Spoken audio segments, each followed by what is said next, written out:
All right, get comfortable. Take a seat wherever you want. My room is your room. And I know you probably want to relax just after what happened, but I recommend taking a seat on the bed. I don't know exactly what's so special about it, but it's way comfier than a normal one. It's amazing what laundering money can buy. So, yeah, I'm really sorry that my mom was really rude and threatened to do all those horrible things to your family if you don't marry me. Like, even for a mafia boss, that was really mean. I don't know what's gotten into her. Well, I do actually. I just don't agree with it. So where do I begin? Well, okay, so you know how I've had a crush on you for a long time, right?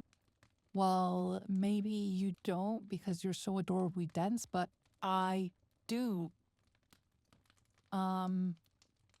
I thought that little shudder I do when anyone gets too close to you would really give it away, but I guess maybe that was too subtle of a sign for you. Well, I guess now you know. So, I've loved you for a long, long time. As long as we've been friends, basically. And my mother, the perceptive woman that she is, noticed this. And she said to me, you know that boy? The one that you spend all your time stalking? If you're so into them, you should just take them. My mother, she's the one who said this. My mother has this, what's the word? Tough mentality. Like, if you want something, you should take it. And anything less signals weakness, which is unacceptable to her. Signaling strength is the most important thing in her life to her. And since I'm gonna be the head of our little crime family someday, she wants me to follow her in her footsteps and just take what I want, just like her. And I have to admit, I do want you, but I want to give you your own choice. I know you're your own person with your own wants and needs, but she doesn't see things my way. I tried to talk some sense into her, but she wasn't having any of it. She said, I'm soft, and she's trying to fix that. She's not one to compromise. So for the safety of your family, I really think we should just go along with it, with this little arranged marriage. And it's not enough for you to just marry me, you know? She called you my pet. And she said that you need to be a good little pet for me and obey me. And that if you didn't, it would look like a pathetic, spineless wimp unfit to lead. And that I'd destroy the family with my weakness. If you can't rule a dog, you can't rule a family. That's what she told me.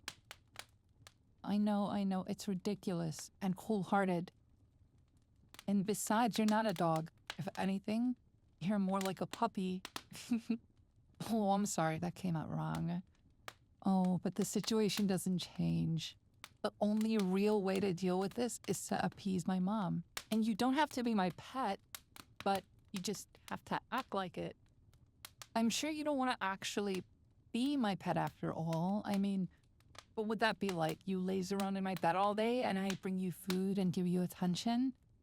And all you ever have to do is shake my hand or obey me whenever I say no? It sounds kind of boring, right? Oh, okay. I wasn't expecting you to actually like the sound of that. But it wouldn't all just be lazing around, you know? If I became your, what would mother call it? Mistress? Owner? Domina? Something like that. But if we do have some sort of relationship, you'd have to obey me. No matter what. No matter what. Do you really trust me with that much power over you? Well, I appreciate your trust in me.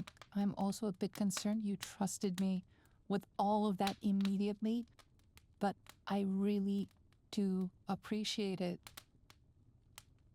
Anyway, knowing my mom, she isn't going to be satisfied if all we do is drop by every once in a while and I tell her, hey, by the way, my friend is still my pet, while you nod your head. Well, I guess we'd be married, so we'd be more than friends, but you know what I mean. But basically, it's not enough to say you're going to obey me. You have to actually obey me. I really want to protect you and your family, so this isn't something we can be wishy-washy on. I'm going to do my best to only give you orders that would, how do I say it, would be good, you know, and that hopefully can keep my mother off your family's back at the same time. You know, decades from now, if my mom kicks the bucket, we don't have to worry about her. And you don't have to be my pet anymore. I mean, unless you want to. But like I said, you really have to obey me. Are you prepared for that?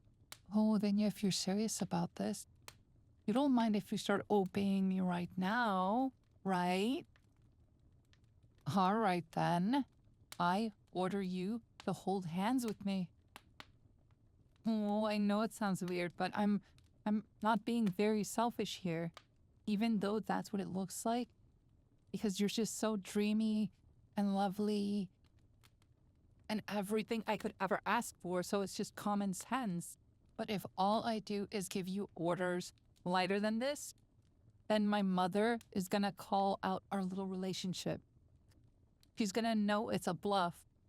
So like I said, hold hands with me. Wow, you have such amazing hands. Oh, I'm sorry, I'm not trying to be a creep. I have to be good. I'm a mistress wife, you know? As my mother would probably put it. Well, not the good part, because her idea of good would be ignoring your thoughts and feelings. So, how do you feel? Okay, that's good. That's not terrible. It's actually a terrific start. This might actually work out better than I thought it would. You're doing great. I'm so proud of you. You're I was about to say, good pet, but that would be kind of demeaning, wouldn't it? What do you think? That's good, because I think I really want to say it. You don't mind if I do then, right? I mean, I know you have to obey me now, but I still want to ask. You mind if I call you a good pet? Oh, then I'll say it. Oh, you're such a good pet. You're my good pet. Oh, I feel so guilty when I say it. I feel like you're really precious and I have to respect you, but you're fine with it. And it doesn't have to be demeaning if we don't want it to be. No, isn't that right, my good pet? I think I could get used to this. Let's see. What's another reasonable order to give you? You know, just to make sure you're truly comfortable in your new role. Hey, do you love yourself? Because I love you, and I think it would be silly for anyone not to love you. And I guess since it's so obvious that you should be loved, I think you should love yourself too. Well, I guess I can't really just give you an order to love yourself. It doesn't work like that. Love doesn't work like that. It's not something you can force, not even if you're the mistress of the cutest pet in the world like I am. I can't change what's in your heart, but I guess I can boss you around until you admit what a good little pet you are. Here, look me in the eyes. Here is your next order. I want you to tell me who's the best pet in the world. Oh, yes, you do know. Don't tease me. Oh, it's you. You're the best pet in the world, and I'm the best mistress in the world, so I should know. At least I'm pretty sure I'm the best mistress in the world. If the others are even nearly as cool as Mother, it's not much of a competition. Oh, but back to us, well, more specifically you. You are the best cute little pet in the entire world. If I took you to the pet store right now, all the bunnies and kittens would be incredibly jealous of how cute you are. Oh, so tell me, who's the best pet in the world? I'll give you a head. Oh, it's mine. Oh, that's right. It's you. I think you need to say it more assertively than that, but it's a nice start. Not only are you the cutest pet in the world, oh, but you are the most well behaved, apparently. Oh, I'm so proud of you. Oh, I think I'm getting really into this. Is that wrong? Oh, I hope you won't hate me for this, but I've often thought of what it would be like to have you. Oh, and by the way, I don't mean just dating you, but to truly have you. I'm not even sure what I mean by having you, but just, I love you, and I want to spend my time with you, and I don't want to lose you. Oh, that primal, instinctive part of my mind assures me that if I can just have you, and I can have that security, and then everything will work out. I used to be disgusted by that part of myself, by that desire. I thought that desire was disgusting. I thought that maybe it would hurt you, but now you're mine. Oh, and look at you. Look at you wagging your little tail like a good little puppy for me. Oh, and I'm not so sure. Maybe if I can make you happy, even if I own you, I just have to lavish you with love greater than any freedom. And I'm sure the happier I make you, the more easily you will obey me. Then everything will work out. So tell me, what can your mistress do to make you happier? You'll be staying with me from now on, so we will be having plenty of time together. You know I've got tons of money. None of it honest, but everyone takes dirty money as long as you clean it.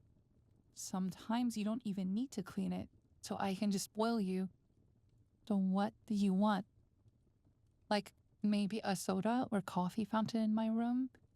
Well, I suppose it's our room now. Oh, I get it. Money is no replacement for love after all. Well then, let me say it clearly. Mistress loves you, and now that you're mine, I'm never letting you go.